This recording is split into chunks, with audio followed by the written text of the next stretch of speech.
Hello. Today on Arts 24, a powerful revenge thriller exploring toxic masculinity through two warring farming families in rural Ireland. If you had a chance to leave here, would you? You could go anywhere. Go live somewhere else. Michael, what's going on? We lost the rams. Jack! Here, what do you know about these rams? Hey! What's this? These are the two animals you told me were dead. You want them? Come get them. Welcome to the show, British director Christopher Andrews, who's here to discuss his debut feature, Bring Them Down. Hello. Hello. It's a pleasure to have you here. Now, this has been described as a fierce, muscular debut, and it certainly left me waking up in the middle of the night. It stars American actor Christopher Abbott, who learned Irish for his role, and Barry Keoghan, fresh from his acclaimed performances in Saltburn and The Banshees of Inisherin. It's an unflinching reflection of male anger, male rage. It's in English and Irish. It's already garnered attention at the Toronto and London film festivals. Can you just start describing the film for people who haven't seen it? It's a film about two families that live side by side and share a mountain which they shepherd their sheep on. And there's a simmering tension. There's a dislike between the two families. And when one family asks the other for help with something and they're refused, it kind of escalates into a war. And the film's a parable, I guess, about once you've started a war, what does it take to finish a war? Yeah, it certainly has a biblical feeling to it. And one of the inspirations was real incidents of livestock mutilation. Talk to us about the starting point for you. So I was walking in the Lake District in the north of England, in the mountains, and thinking what a beautiful location and underutilised in the British in British cinema. As a shepherd walked over the mountain, and he felt like this incredible singular character, like Clint Eastwood. And I started thinking about the parable of the Good Shepherd and what, when the shepherd goes up to rescue the lost soul, if someone came and rustled the saved souls that is left in the lowlands.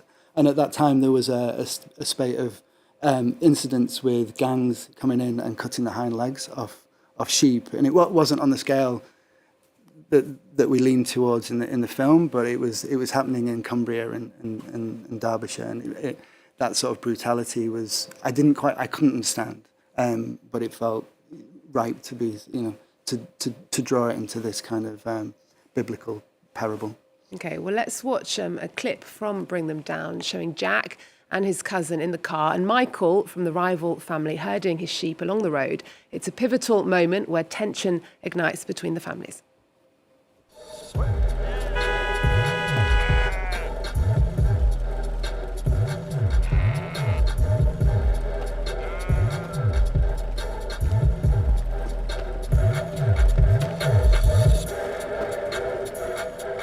Lay off, will you?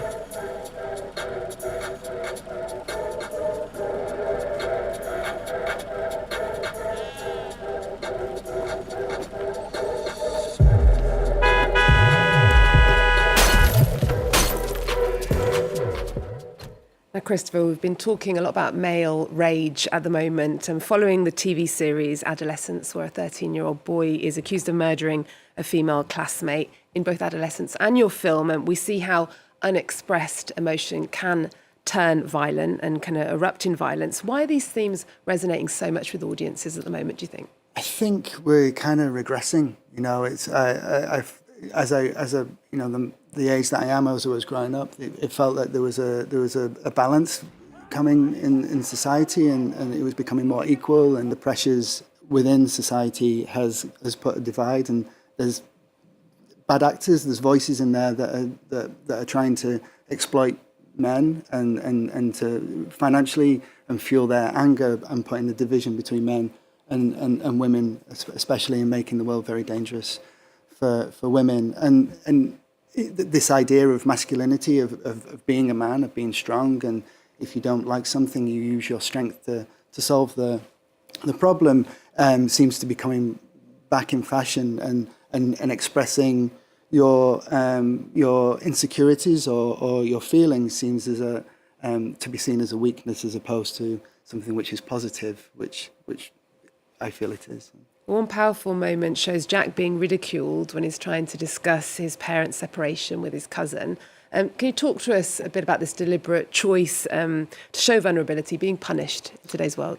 It's something that I've experienced. The inability to communicate within the film is a reflection of how I was brought up and the struggles that I had to kind of extricate myself from that, the kind of anger and frustration that my grandfathers felt and I'd kind of absorbed, and my friends come from the same area, the same place, and I remember like confiding, going to the pub with one of my friends, and I had something that was really quite a big deal to me. It was about a partner who was very poorly, and I tried to communicate. I tried to talk about it, and they kind of sat back and looked at me like, no, we don't do this. They shut me right down, and it was devastating. It's so I just and to internalize that, and the shame that I felt was quite potent. So most of the incidents in the film come from my own experience. Okay, well, let's watch another clip now where we see Jack, played by Barry Keoghan, with his father Gary, played by Motherland's Paul Reedy. He's totally unrecognisable and frankly rather terrifying in this role. You're as useless as her! Oh. Fuck! Fuck!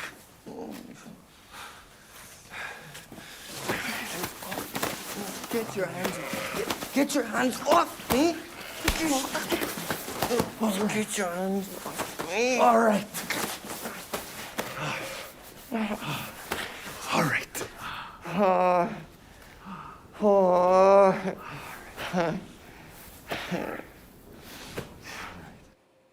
Very complex relationships in the film. Christopher, you actually became a father of a son during the creation of this film. You've said that you wanted to explore how to prevent your own son from being infected with all these negative things that you inherited. Has creating this film changed your perspective on breaking these cycles?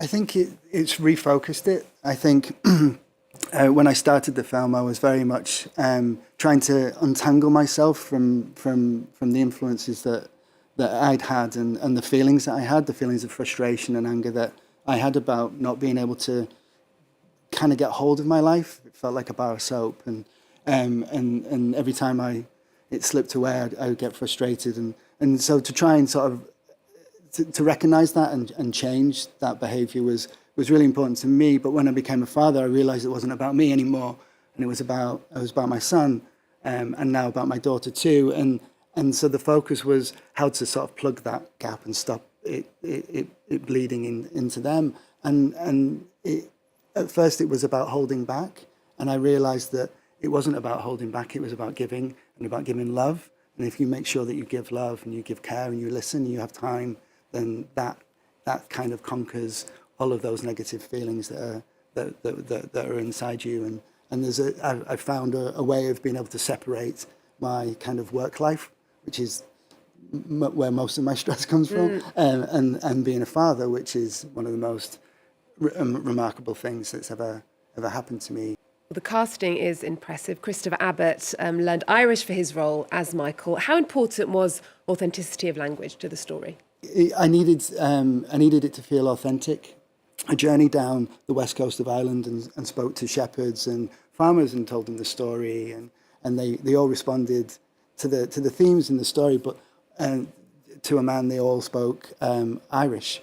And so then it immediately became really important that these characters, some of these characters spoke Irish. And Christopher Abbott and Colm's characters are protecting the heritage of their farm and their responsibility to the past in detriment to themselves, but they're also protecting this language, which has been at threat from an evasive language in English and a culture. Final question then. Your film is dealing with neighbours locked in generational conflict. You said it's inspired by the Bible, where, of course, it says, love thy neighbour. And what do you hope audiences take away then about our responsibility as individuals to our neighbours? I think, and that's exactly what the film is about. It's an intense film. It's a difficult film, but if you stay to the end, it may not be a happy ending, but for me, it's a hopeful ending. And it wasn't until I'd finished the film that I was kind of leaning into the dehumanization of people. How it's so easy to start a war if you are told that the enemy is inhumane and they've been dehumanized. But when you see them as humans, it's so difficult to feel like that because they're the same. And I was trying to explore that spiritual connection that we all have between each other as animals and the landscape and the animals that live in that landscape. And Chris, we're at the end of the show. We always end our shows with our guests' cultural pick of the moment. And you, of course, have chosen the widely acclaimed Adolescence. Do you think that series like this and films like yours can lead to societal change? I think they can. I think, already Adolescence has been so prominent in the press, so prominent online in the communities that are talking about this issue. They've been to number 10 and spoken to the Prime Minister. And what Bring Them Down and Adolescence, I think, does is doesn't tell you how to live. It doesn't tell you what is right and what is wrong. It asks questions about us and about society. And I think that's the way that you can start a conversation and make change. OK, thank you so much, Chris Andrews, for coming to talk to us. Thank you. Bring Them Down is in cinemas in France on the 23rd of April under the title Le Clan de Bête. Thanks for watching. See you next time. You're making a big mistake. He's only a kid. Dad, I haven't done anything. What have you done? 80% of women are attracted to 20% of men. You must trick them because you'll never get them in a normal way. We've done nothing wrong, have we?